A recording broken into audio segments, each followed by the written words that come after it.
Color balance refers to the color cast that we receive in our shots because of the quality of the lighting that falls on our subject.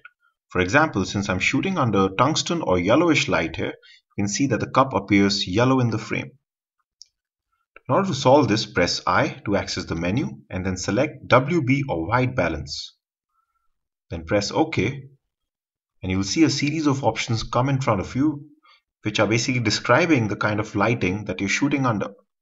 So in order to solve this problem, I will select the option which is incandescent or tungsten lighting, since that is the cause of this problem, because that's the kind of light I'm shooting under. And the moment I select that, you will see that the color cast problem has gone away and that the shot is looking much more pleasing to the eye, and the color cast that it has is much more cooler and much better.